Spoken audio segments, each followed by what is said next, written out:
Hey, what do we have here? This is a little box I made. It has a couple of BNC coaxial inputs and a couple of pots we can turn and some LEDs, a little power switch, and a little TRS jack. This is a signal tracer.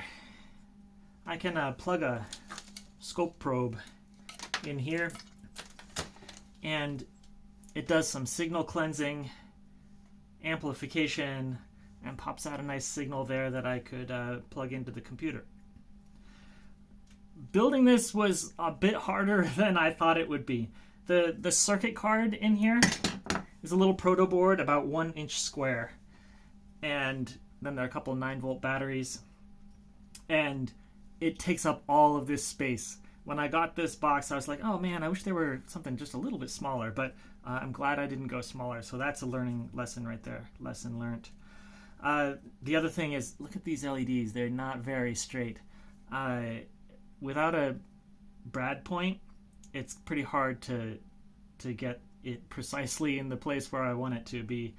I used a step drill. Step drill works really well. And drilling aluminum was a lot easier than I thought it would be.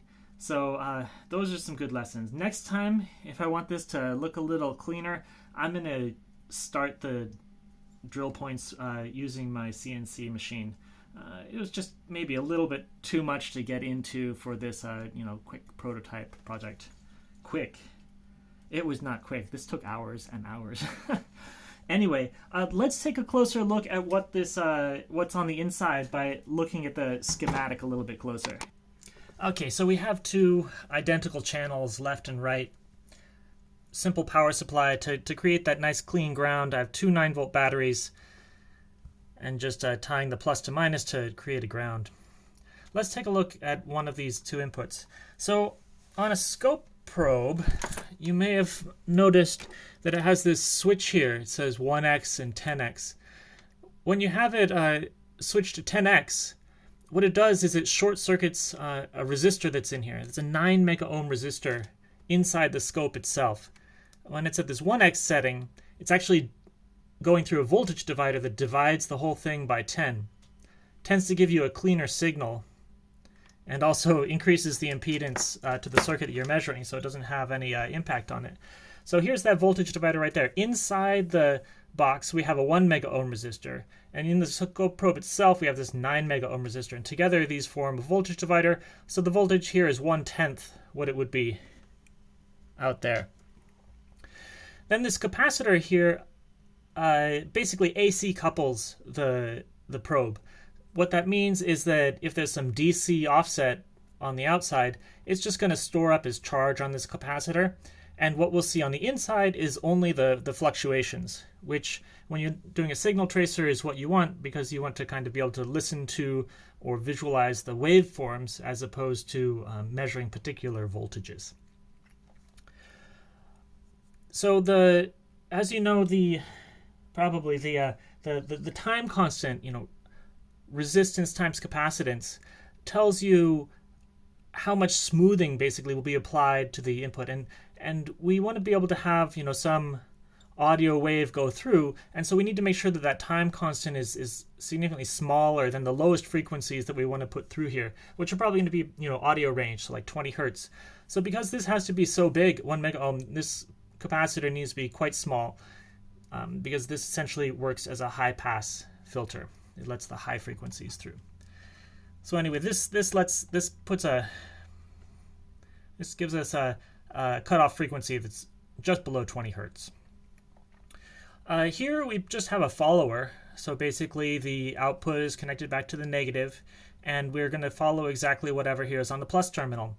A couple of small resistors here do two things. One, it protects this a little bit from any really large voltages coming in here, and two, it reduces the chance of oscillation of this guy. If this guy goes low, then this is like, oh no, I'm too low, and it goes high, right, and it might oscillate back and forth. But with this resistor here, it kind of slows that down, so it's able to hold a bit better. Then we come over here to this op amp, and here we're using an amplifier. And now this is the pot on the front of the box, right? And when it's all the way this way, all the way turned left, left on the boxes right in the schematic. But anyway, that makes this a short circuit, and so that makes it a voltage follower for whatever's here, ground.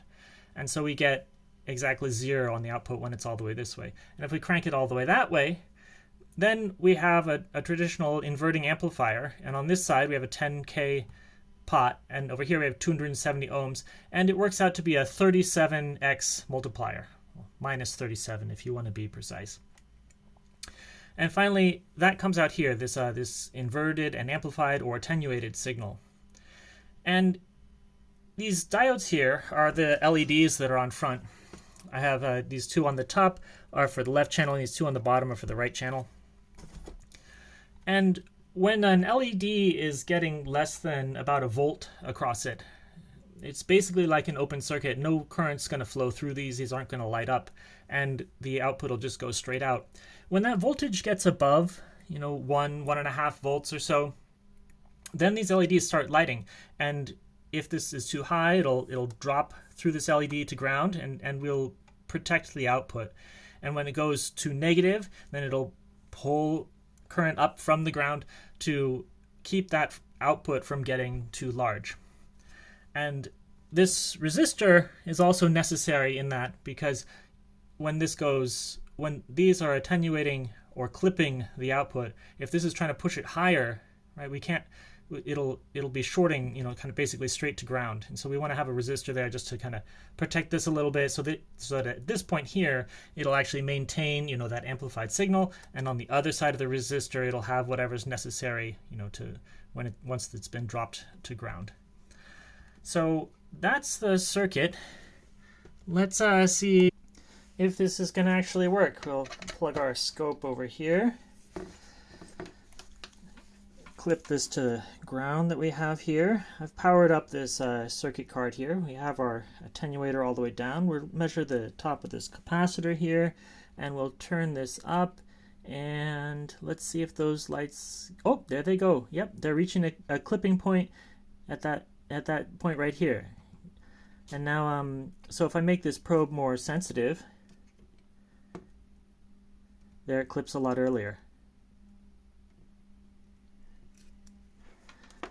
Yeah, so we just got to plug something in there. And I'm really looking forward to doing that, but that will be next week's video. So thanks everybody for watching, as always, and yeah, stay with it. I'm enjoying this, learning a lot. Put comments below about anything. Have a good one.